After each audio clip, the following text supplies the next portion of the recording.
नमस्कार फ्रेंड्स। आयुर्वेद की अवेयरनेस की आज की श्रृंखला में हम बात करने जा रहे हैं सीजन के मुताबिक। मतलब अभी विंटर चल रहा है, ठंडी की मौसम चल रही है और एक ऐसी वनस्पति के बीज की बात करने जा रहे हैं जो बीज है तो बहुत टाइनी लेकिन बहुत ही फायदेमंद है और जैसे बोली जाए तो ऊर्जा का स्रोत बनता है। उसका नाम भी तो ऐसा ही है। इंग्लिश में उसको विंटर क्रेस कहते हैं, मराठी में हालीव कहते हैं, हाड़ू कहते हैं, हालीम कहते हैं, गुजराती में उसको असेलिया बोलते हैं और ख़ास करके संस्कृत में उसका नाम बहुत ही सुंदर है, चंद्रशूर। तो ये है असेड़िया या हालिम के बीज जो हम विंटर में कैसे काम कर सकते हैं उसकी बात करेंगे। देखिए ये इतने छोटे छोटे बीज हैं। ये ओवल शेप में है और लाल कलर के और गेरुआ कलर के हैं। तो इसको रक्तराजी भी बोलते हैं संस्कृत में और चंद्रसूर बोलते हैं। ये असेड़िया का बीज है, बहुत ही काम आता है विंटर में। आप स्पेशली इसका इस्तेमाल कर सकते हैं। हालांकि आजकल तो फूड में भी आप यूज़ कर सकते हैं, जूसिस में डाल सकते हैं और उसकी काफ़ी कुछ शक्ति प्रदायक आइटम भी खाना खाने के लिए हम बना सकते हैं, जिसके कारण क्या होता है कि हमारे शरीर के जो प्रॉब्लम्स है उसको उस हिसाब से हम खा सकते हैं। ये असेड़िया के बीज को आयुर्वेद में वातहर बोला है। मतलब जितने वायु के रोग हैं सब में वो काम करता है। तो हालांकि आयुर्वेद में तो 80 प्रकार के वायु के रोग बताए हैं और वो सब में काम करता है। जैसे देखा जाए तो हम लोग मानते हैं कि वायु सिर्फ पेट में ही होता है, ऐसा नहीं है। आयुर्वेद में भी वायु के 5 प्रकार बताएंगे, कभी उनके बारे में भी हम चर्चा करेंगे, बात करेंगे। लेकिन जो वायु के हिसाब से पेट में गोले जैसा घूमता है, जैसे राउंड राउंड कुछ घूमता है, कभी यहाँ दर्द होता है, कभी ऊपर नीचे नीचे होता है, या फिर ऐसा होता है कि एक जगह पे है लेकिन वहाँ इतना ठोस नहीं है, तो वो जैसे ही आप पेट को दबाते हो तो दूसरी ओर चला जाता है। वो सिर्फ और सिर्फ वायु होता है, उसका गोला होता है। तो उसमें ये बहुत ही काम करता है। इसकी बनाई हुई खीर ले सकते हैं या गर्म पानी में, जैसे हमने ये भिगो के रखा है, आप देख सकते हैं कि गर्म पानी में ये असेड़िया हमने भिगोया है तो ये एक लुआब वाला बन गया है। और ये लुआब वाला जो असेड़िया है उसका, जैसे ये 1 चम्मच लिया है, 1 गिलास गर्म पानी लिया है और उसमें ये घोल के ले लेना है। उसमें थोड़ा सा नींबू का रस डालना है या 5-6 ड्रॉप्स डालना है और साथ में अगर काला नमक डाल के आपने पी लिया तो जो पेट का गोला है वो बिल्कुल ही अच्छा हो जाता है। किसी को ऐसे खाने के बाद भी ऐसा होता है ब्लोटिंग जैसा, तो ये इससे नष्ट होता है। दूसरी चीज ये है कि यही चीज को अगर आपने गर्म पानी के साथ रोज 1 गिलास में लिया है तो आपका जो वेट रिडक्शन होना चाहिए वो आराम से करता है, क्योंकि इसमें एक ऐसा तत्व है कि जो आपकी भूख को कंट्रोल करता है। तो भूख को कंट्रोल करने के कारण क्या होता है कि आपको पेट भरा हुआ भी लगता है और भूख जल्दी जल्दी नहीं लगती है। पित्त प्रकृति वाले लोगों को इतनी भूख लगती है कि उनके लिए ये एक बहुत कारगर उपाय है। इसके साथ साथ देखा जाए तो इसमें मिनरल्स भी है और इसमें ग्रोथ हॉर्मोन्स, मतलब जो बच्चों को एक हार्मोन चाहिए बढ़ने के लिए, शरीर के विकास के लिए, तो वो भी इसमें मौजूद है। इससे क्या होता है कि जो बच्चे की हाइट कम रहती है, या जो हमें ऐसा लगता है कि पेरेंट्स भी तो छोटे हैं थोड़े कद में, तो या हाइट उनकी कद है या वारसाई आने की संभावना होती है, उस टाइम बच्चों को हम थोड़ी सी एक्सरसाइज भी करवाए और ये हलीम के सीड्स, मतलब असेड़िया के सीड्स का सेवन उनसे करवाए तो बिल्कुल ही ग्रोथ हार्मोन्स जो है उसका प्रोडक्शन बढ़ता है।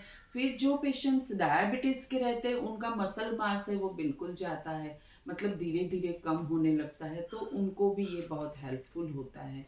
इसके साथ साथ अगर आपको बच्चे का वेट अगर बढ़ाना है तो इसको घी और खीर, घी में और दूध में इसकी खीर बना के आप डेली ये विंटर सीजन में खिलाएंगे तो उनका थोड़ा सा वजन भी बढ़ेगा।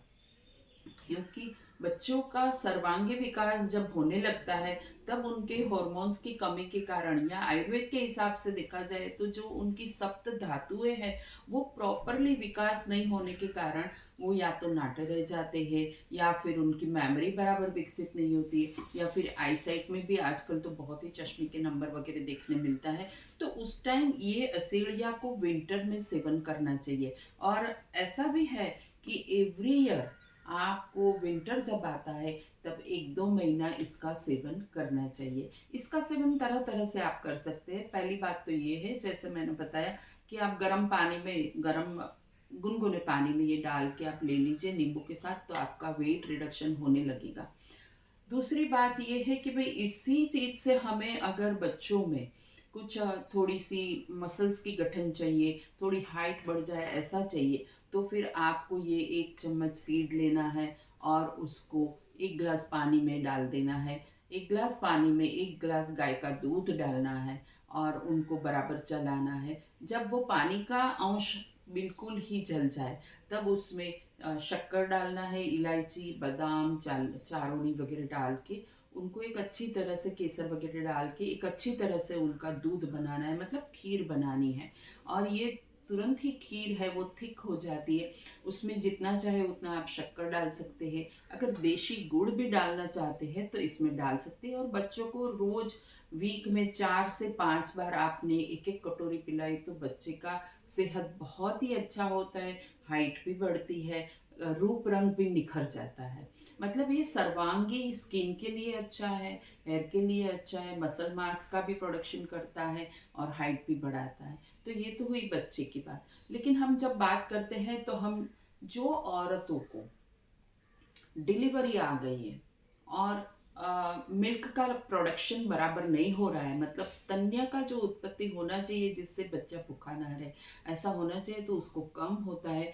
तो जैसे ही डिलीवरी हो जाती है तो 1 महीने के बाद इसके असेड़िया के लड्डू खिलाते हैं। ये एक पूरा हमारा जो सिस्टम बना हुआ है कि भाई डिलीवरी आ गई तो फिर उनके लिए पहले से ही हम लोग अच्छी खासी चीज़ें बना के तैयार रखते हैं और उनको या रोज़ एक लाडू देते हैं पौष्टिकता के लिए, या फिर ऐसी खीर बना के देते हैं। तो असड़िया के लाडू भी आप बना सकते हैं। जैसे असड़िया लेना है 200 ग्राम, 200 ग्राम आपको उड़द का आटा लेना है और 800 ग्राम जितना सूजी लेना है, 800 ग्राम जितना गाय का घी लेना है। हर चीज़ को अलग अलग भून के फिर घी में उसको सेक लेना है।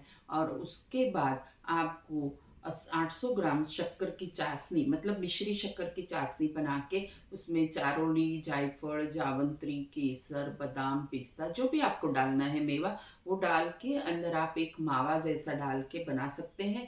और उसके या तो आप छोटे छोटे लड्डू बना सकते हैं या तो फिर आप उसके चाशनी में नीचे बिछा के जैसे हम पीसेस बनाते वैसे कर सकते। ये तो एक बात हुई कि भाई विंटर आता है तो पहले से प्रिपेयर कर लो। लेकिन जो औरतें जिनको स्तन्य बहुत ही कम है तो उनको सिर्फ आप 1 चम्मच या 1.5 चम्मच ये असेलिया के बीज की, मैंने जैसे पहले कहा उस हिसाब से खीर बना के देंगे तो फिर क्या है कि उसके स्तन्य का उत्पादन ज़्यादा होगा और बच्चे का पेट भरेगा। और बच्चे को भी जो ग्रोथ हार्मोन चाहिए, उनको भी जैसा पौष्टिकता चाहिए वो मिलेगी। तो बचपन से, मतलब जब भी बच्चा बड़ा होगा तब तक ये एक प्रोसीजर आप चालू रखेंगे, हर विंटर में 1-2 महीना आप करेंगे तो उनका सर्वांगीण विकास बहुत होगा। उसके अलावा ये मेमोरी बूस्टर भी है। तो ये क्या करता है कि जिसकी मेमोरी धीरे धीरे कोई ना कोई रूप से, आजकल तो इतने केमिकल्स आते हैं खाने में कि वो भी हमारे ब्रेन को असर करते हैं। स्ट्रेस बहुत है, स्ट्रेसफुल लाइफ के कारण क्या होता है कि ब्रेन फोग होता है और मेमोरी भी हमारी धीरे धीरे कम होती जा रही है। तो इसका सेवन विंटर में करने से क्या होता है कि ये आपको अच्छी तरह से मेमोरी देता है। मतलब धीरे धीरे आप सोच देखेंगे, अनुभव करेंगे कि कैसे आपको अच्छा लग रहा है, आपका कंसंट्रेशन पावर बढ़ सकता है। इसके अलावा जो औरतें, उनको इरेगुलर पीरियड्स है, मतलब रेगुलर पीरियड नहीं आता है और वो एक सिम्टम है पीसीओएस और पीसीओडी का कि भाई पीरियड बराबर नहीं आता है, शरीर फूलता है, फिर वापस पीरियड बराबर नहीं आता है, मतलब कम आता है। तो उनके लिए भी अशेड़िया का जो हार्मोन है वो बहुत अच्छी तरह से काम करता है। ये रेगुलर लेने से धीरे धीरे पीरियड्स है वो बराबर हो जाता है, मतलब रेगुलर टाइम पे आता है। इसके अलावा जो भी लोग को डायबिटीज़ है, अस्थमा है, स्किन प्रॉब्लम है, हेयर प्रॉब्लम है और साथों साथ वेट रिडक्शन भी करना है और बच्चों का वेट भी बढ़ाना है, हाइट भी बढ़ाना है, तो ये असीड़िया का बीज है वो बहुत ही फ़ायदेमंद होता है। असीड़िया का जैसे हमने बताया वैसे तो आप ले सकते, लेकिन प्रेग्नेंट वुमन में लेना थोड़ा आयुर्वेद में भी कहा है और मॉडर्न साइंस भी कहता है कि वो हार्मफुल हो सकता है। तो जिसको भी लेना है, अगर प्रेग्नेंट है तो या तो वो ना ले, या तो फिर डॉक्टर की निगरानी में ले, या तो फिर डाइटिशियन की निगरानी में ले, या तो फिर अच्छे वैद्य को पूछ के ही वो ले। ऐसी हमारी सलाह है। इसके साथ साथ इसका जो एक एब्सॉर्प्शन है वो आयोडीन एब्सॉर्ब करता है। तो जो हाइपोथायरॉयडिज्म वाले पेशेंट है उनको बहुत ही सोच समझ के लेना चाहिए, क्योंकि वो जो है वो आयोडीन को एब्सॉर्ब कर लेता है। तो उसके कारण वो उसकी रिपोर्ट में फ़र्क आ सकता है। तो बेटर ये है कि आप अपने वैद्य से पूछ के या डॉक्टर को पूछ के असेलिया का यूज़ कर सकते हैं।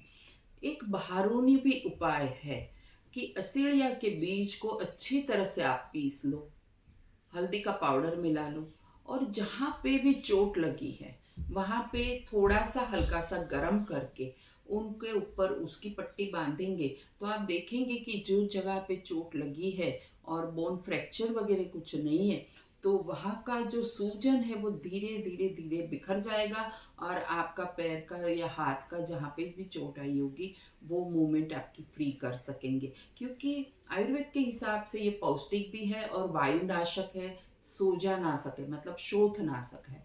तो उनके कारण क्या करता है कि वो सोजा शोथ को धीरे धीरे कम करता है। वायु जो सूजन होती है, वहाँ जहाँ वायु होता है, डिपॉजिट हुआ होता है, वो डिपोजिशन भी उसका निकल जाता है, तो आपकी मूवमेंट फ्री हो जाती है। तो फ्रेंड्स, अभी ये विंटर चल रहा है, हाइट बढ़ाने का नुस्खा भी है आपके पास, और आप उसके और भी फायदे ले सकते हैं। तो विंटर क्रेस या हालीम या असाड़िया का आप उपयोग करिए। आशा रखते हैं कि आपको हमारी ये अवेयरनेस की श्रृंखला पसंद आई होगी। आप इसके लिए हमारी चैनल को सब्सक्राइब करें, लाइक करें और शेयर करें। Thank you.